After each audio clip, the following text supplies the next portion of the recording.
Well, gentlemen, it is so good to be back after my summer break. And I like you guys.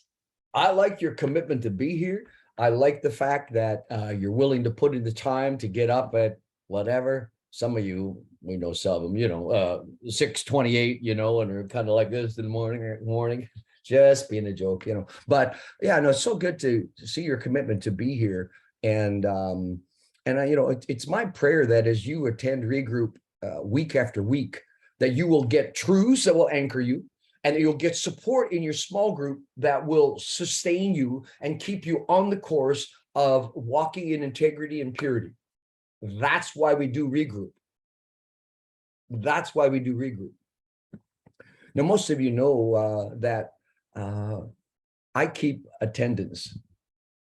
I have records that go back 3 years of kind of when the guy started, and when he misses and when he doesn't, and when he quit coming, and et cetera, et cetera. And I do that because I'm trying to understand, number one, what's the anatomy of recovery and what relation it has to being regular in regroup. And engagement at regroup, because some guys show up, but they're really not engaged. We'll see that in the discussion today. But today is, even as I was talking to my wife yesterday, I hesitated because this is a pretty straight up, no holds barred talk this morning on rejecting recovery. You say, well, who on earth would reject recovery? Don't we all want to recover? But what happens is, in essence, people reject recovery and go back, they relapse, they go back to life as they once knew it. Very few people graduate from regroup and go on and walk in purity. Most of the time, guys pull away, and it's not a good thing. Now, there are exceptions. So even this morning, as I look through the attendance for the last 3 to 4 years, and remember this guy, and he was here for about 3 months, and where did he go, and what's happening there? Where's this guy? He was here for this long, and where's he now? And where's this guy? Well, he only showed 3 times. Where's this guy? And speculating what went on. And in some cases, likely 2/3 of the time, I know what's going on. I know why they're not here. And so some of it is a calculated guess, a wisdom calculated guess, and some of it is an exactness. I know why they're not here. And by now, you can see the handout called Rejecting Recovery. And these are the top reasons I see. The top reasons I see for why men fall away from recovery.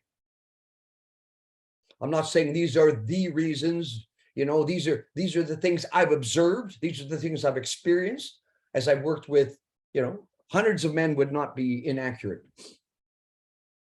And in the context of this talk, which is more about a stiff talk about some warning and some dangers, I wanted to throw this verse from Hebrews chapter 1 into the mix, just to kind of put it on a platter. And I am saying, with the writer of Hebrews, this to you: men, you must pay the most careful attention, therefore, to what you've heard at regroup, so that you do not drift away, so you do not reject recovery. You got to pay attention. Like, wake up, wake up. I'm slapping you in the face. Wake up. You got to pay attention. And if the writer of Hebrews say, listen, you got to pay attention to these things, or else you will drift away, there is clear cause for you and I not to fool ourselves. When guys finish up properly with regroup, they go on with accountability to somebody, even though they're not in regroup. They don't just, I'm all done, there, that's it. I did the program. I'm good. I don't need all this gamesmanship. You know, tomorrow morning I'll be at Larry's. We'll have an hour and a half together doing our coming into our 32nd year of two-man regroup, as it were. We pray together, we talk about what we're learning in the word, we talk through our problems. We do regroup, and I've been doing it for 40 years now, with the 8 years in Saskatchewan and the 32 here. So understand, there is the necessity for connectedness and someone scrutinizing your life in wisdom for the rest of your life. I will never not be in accountability. I will never. If Larry, because of his, he's got some issues with knees and hot weather really helps, you know, he's got a place in Mexico and he'll be spending more and more time in Mexico as he gets older. And we might be doing this version of accountability rather than face-to-face, and that's fine. But, you know, if for some reason, you know, Larry can't do accountability, I will find someone else. I will not be accountable. But Hebrews 2 says it so clearly. Men, we must pay the most careful attention. We must pay the most careful attention, therefore, to what we've heard, so we do not drift away. And I'm going to share with you the top reasons I see for why men walk away or fall away from recovery. And the point is, you need to be thinking about which one is the one that's your Achilles heel. Achilles heel, which one's going to get you? Which one's going to be your problem, or which two or three? Where's your liabilities in recovery? Because right now, without a doubt, you can likely name 3 to 4 men who used to be in regroup and who are not here. And you know what's worse? You likely haven't reached out and said, where are you? Why aren't you here? What's going on? Now, sometimes I try and I reach out and I get white noise. I get no response, texts, emails, phone calls, leave messages. And, you know, if a guy refuses to engage, really, there's nothing you can do about it. So here are the top reasons, and this is not an exhaustive list. Matter of fact, the longer I worked on it, the more, well, maybe I should go to whatever it is, 7 here. Maybe I should go to 10 because I thought of this and thought of that. So this isn't all encompassing. It catches every reason, but this will catch some of the main reasons that just flashed in my head. And then as I looked through the list, it confirmed it. So let's look at these reasons. The first one is self-deception. Men are addicted to lying as much as they are to the PMO cycle, the porn, the acting out, the attention seeking, the addiction itself. They're addicted to lying as much as they are addicted to the sexual addiction. And they've lived a life lying to themselves because you'll see later, they live a life of justification in the second excuses for the day. But they lie to themselves, and they have so long believed lies that they can't get out of this habit of believing lies, which to them seem to be truth. But sometimes it's, I deserve this. Sometimes it's not that bad. Many see nothing wrong with, you know, porn and whatever. You know, my sex drive is bigger and it's harder to manage than other guys. So it's just different for me. It's this program doesn't work for me, you know, and everybody thinks that theirs is unique, right? Some guys just have in the back of their mind, I'll never get out of this. This has been going on for so long. I don't know what's the point. I'm just wasting my time. I'll never. They have that disposition. Nothing will change no matter what I do or how hard I try. Well, you understand how defeating that would be. And then they'll throw in this one. It actually falls under the excuses and stuff. But our sex life isn't regular enough. What's a guy to do? So they relapse because of just, it seems, necessity. Because of course, they're going to die if they don't have sex. They're going to die. No, you die without food, you die without water, but you don't die without sex. You don't die without that release. But the dopamine hit is so high and the habit is so ingrained that it is a hard thing to get through. Besides, it's an expression of your selfishness. But see, the lying doesn't just quit with lying to myself, which is the heart of it. But there's lying to spouse, half-truths, telling what she wants to hear, not what the truth is. or telling part of the truth and feeling okay. I told her the truth.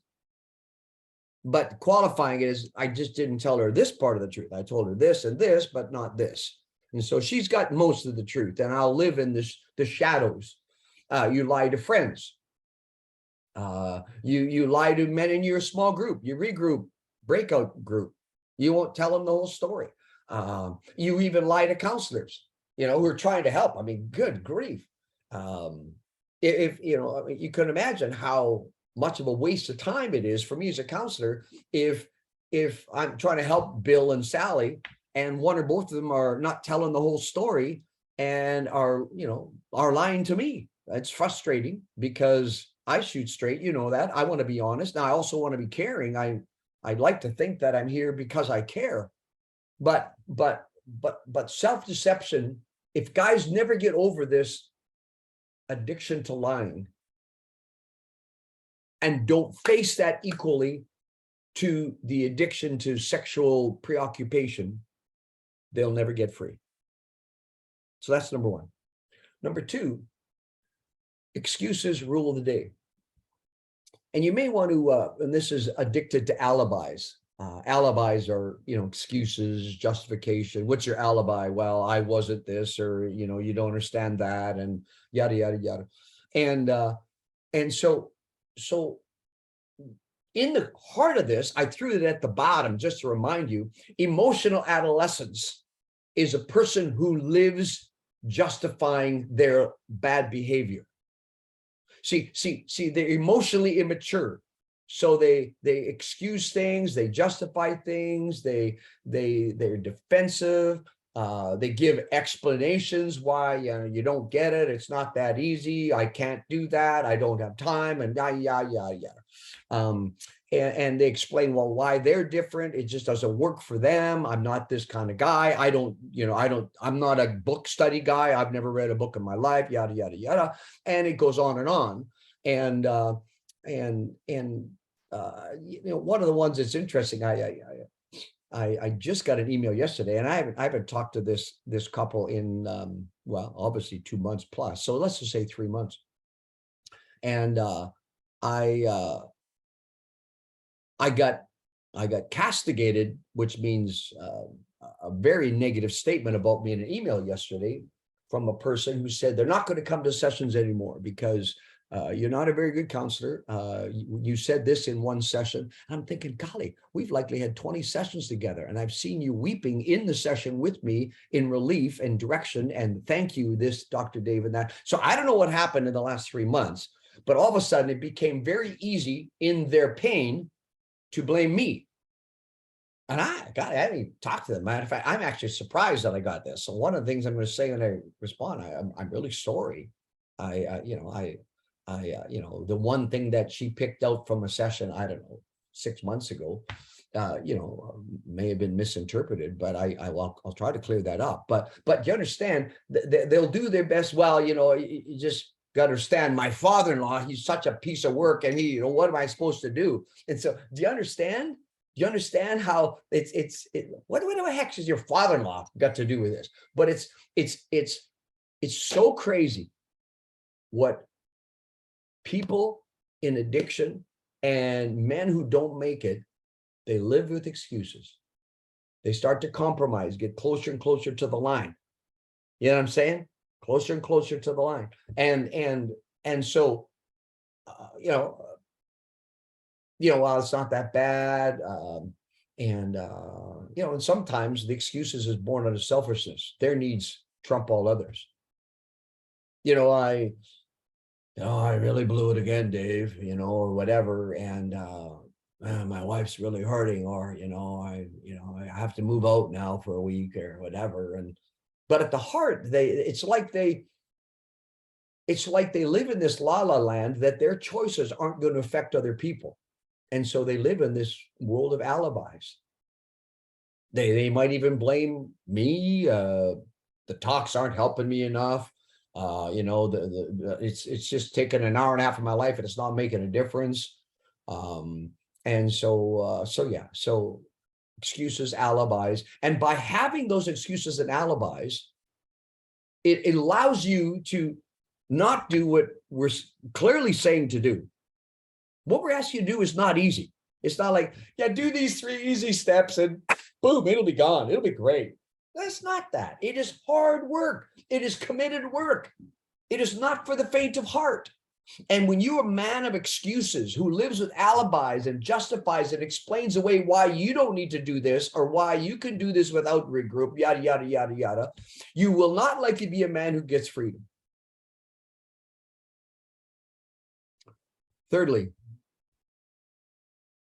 and I realize that these next two are actually extension of the first one of lying to self, but let me get the nuances here. The third one is selective accountability.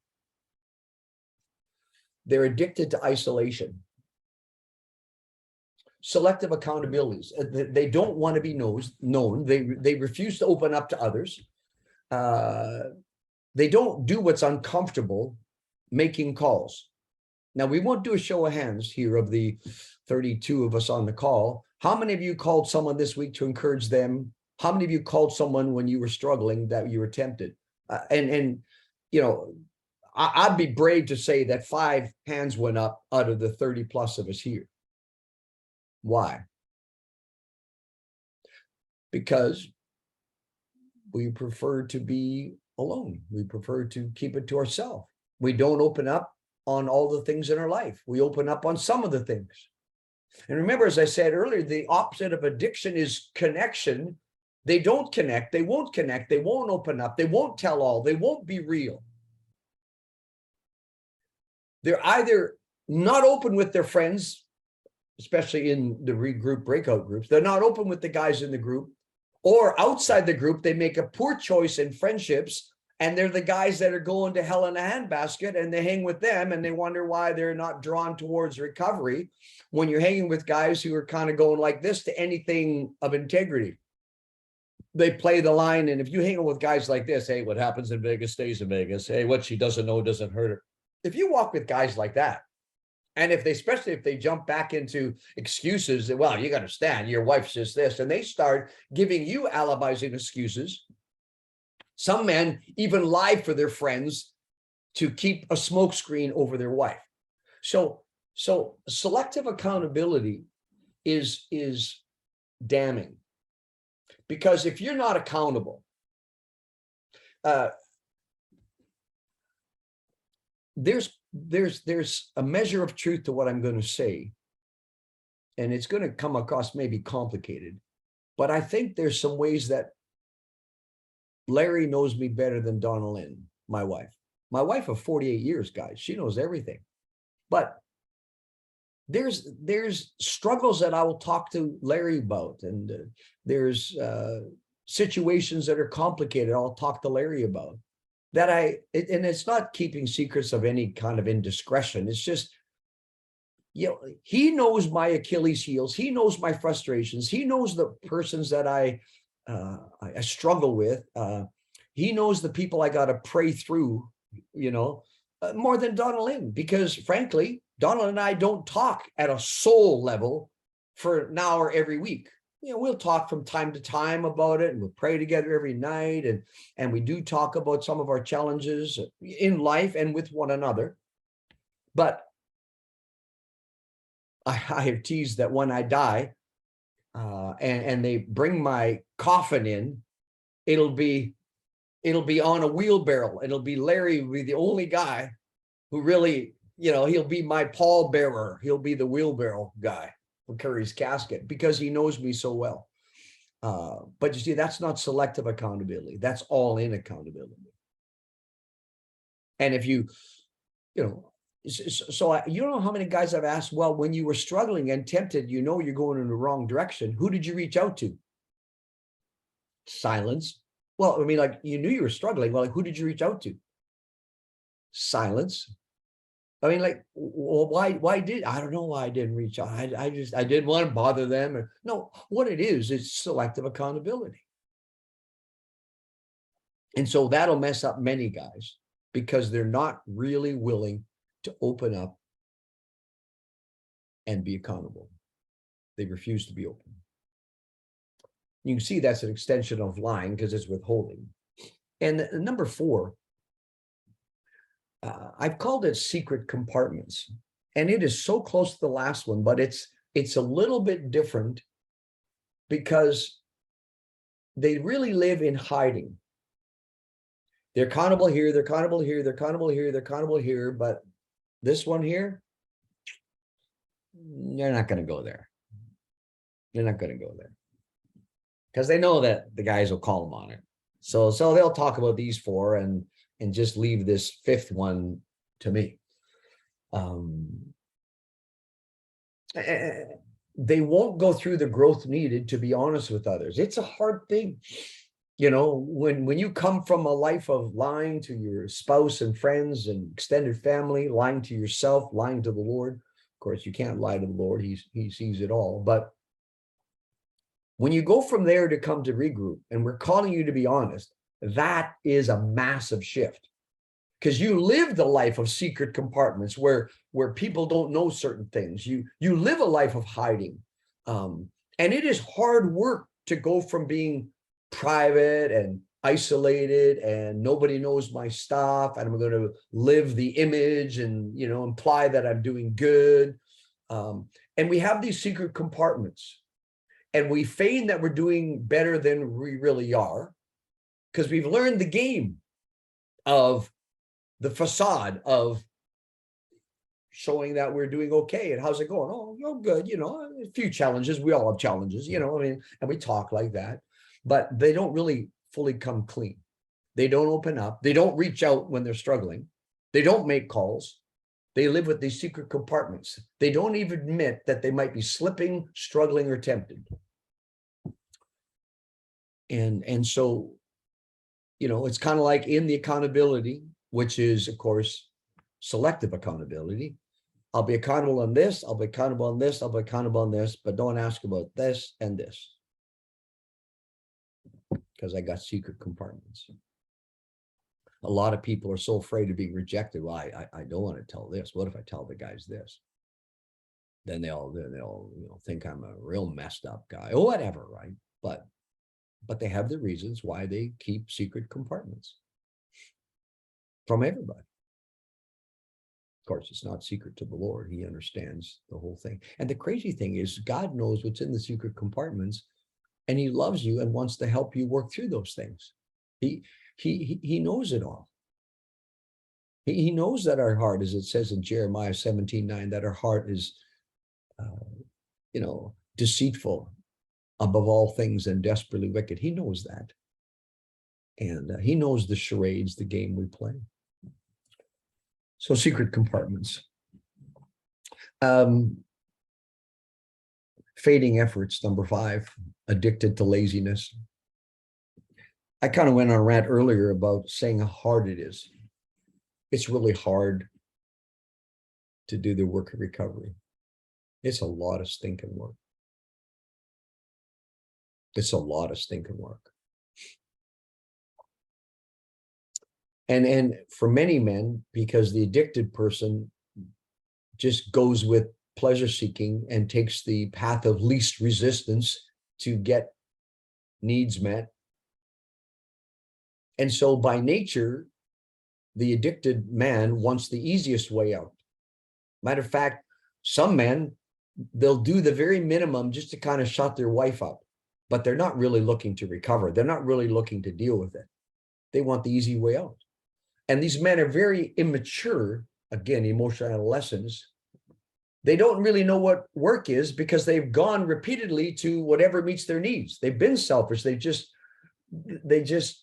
They're unable to commit to the work. They don't finish the course. They're inconsistent with their attendance. They don't even buy the books of recovery, let alone do the 12-step program, or they do it just to kind of check it off and get it behind them, and they don't really engage with it.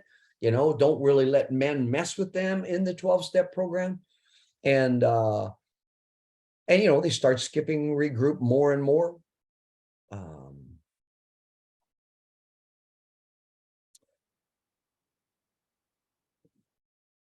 Another complication is part of the effort is they don't reach out to others. They don't encourage others.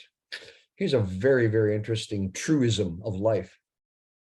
When I help someone else up the hill, surprise, I'm a little farther up myself. When I help someone else up the hill, I'm going up the hill too. The other thing too is when I help someone else up, it strengthens my recovery muscles. When I encourage others, it's unbelievable what happens when I do that. And so men who don't give back to others, who don't encourage others, who don't pray for others, who don't make calls, who don't check in with guys, that's part of the lack of effort. And so many guys come to regroup and they go, God, this is a lot of work. I don't know if I can commit to this. Okay, well, how's it worked for you so far to get free from your addiction? I know, not very good.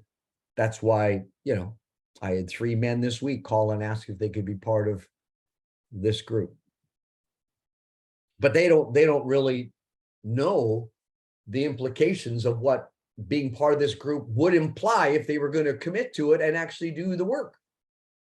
But see, many guys who have bailed, who are not in the group today, they didn't work at it hard enough or long enough to see changes. They give up before they get there. It's just too hard. It's so they have this fading effort. And yeah, I told one of you on the call, and I'm really glad you're here. Just give me 1 year of working hard, of doing what we ask, and you'll never have to work on this again. It'll be in your rearview mirror. But it's effort. It's hard work. And the hardest work is letting God really mess with you and deal with things in your life. Like what's behind the addiction? Like what's driving me? What's my insecurities? What's my lies to my soul? How's the enemy slapping me around and this dark voice inside? How do I deal with that? Anyway, so it takes a lot of work, and many men who fall off, it's because they've had a fading effort. In all honesty, as I look through the group, I added number 6 this morning in my preparation for this talk of rejecting recovery. But other problems complicate life. And so many things can become my excuse of why I can't do this. But it's almost like they're addicted to chaos. They're drawn towards other problems. Well, listen, I got a really busy season at work. It's just my wife and I are not doing good. And so, we're having marital fights. And so how do you expect me to do recovery when gee, my wife and I, well, what's the point of even working on recovery? We're separated right now. And so marital problems distract them, work problems, who knows what. But they don't stay focused. They don't stay in their lane and do their work. They're distracted by their problems. They're preoccupied by their problems. They get busy with other things, in some cases, good things, but they didn't count the cost. And when a person is saying, oh, sorry, guys, I can't be there today because this, and then, every second week, oh, I can't make it today because of that. Do you understand that there's a real question about priorities? Do they really want freedom? Or they just kind of want the feel-good notion of being part of a recovery group, but don't do the work? Recovery is actually secondary to other things. And they thought that doing some recovery might fix the marriage, and it's not really helping. Well, you got 2 problems. You got a struggling marriage, and you have, some version of sexual addiction. And, it's not like if I kind of start addressing one, the other one's going to go miraculously turn around. No, there's likely some good work that you need to do to fix the marriage. But sometimes other problems,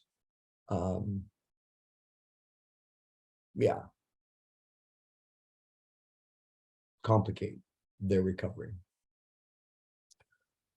And the last thing, and I don't want to be a man who is judgmental, but I will speak the truth. as I looked over the list of the, let's call it 20 or so guys that are no longer attending regroup right now, I don't know one of them who's just soaring in his walk with God, who's just doing really awesome with his faith, who's just growing in the Lord and in the Word every day. So I just don't see that. Now, there are guys that finish the program properly and exit properly, and and I'm confident that they have a game plan, because one of the things, if they work with me, is what is your game plan beyond regroup? How are you going to keep this going without being in the group? That's okay. You're 1,000 days clean. You've done the 12-step. Your wife and your counselor and pastor, whatever, have all said it's okay for you to finish group. Okay. But I still want to know what you're going to do to keep this going. Now you're a wise man and you've really come a long way. God bless you. You've really nailed recovery. Super. But what are you going to do? And how are you going to stay growing in your faith? Who are you going to be accountable to? Who's your Larry?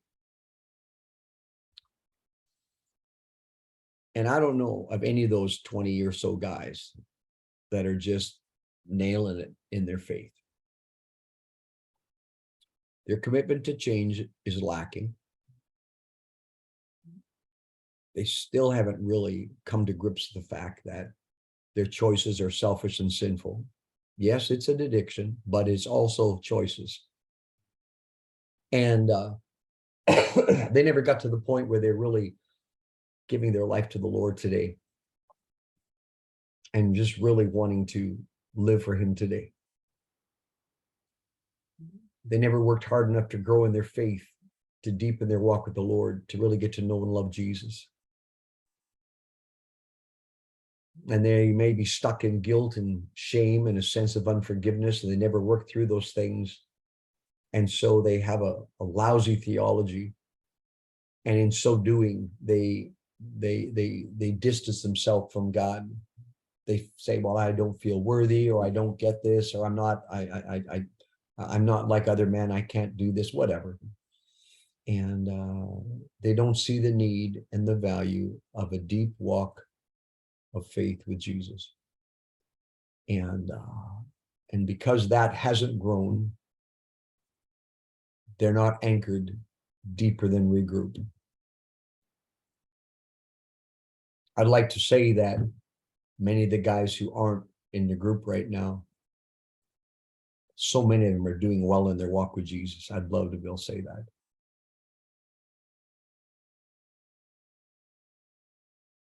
I'm not sure that I can. So those are some of the reasons that I see why men fall away from recovery and never get freedom. What's your Achilles heel? What's your liability? Right now, where have you found yourself reflecting some of these rejecting realities? What's the one that you're most guilty of and you need to wake up and smell the coffee on? Gentlemen, an honest self-appraisal is essential. Said centuries ago by Socrates, an unexamined life is not worth living. Gentlemen, examine your life. What are your liabilities? Let's talk about it.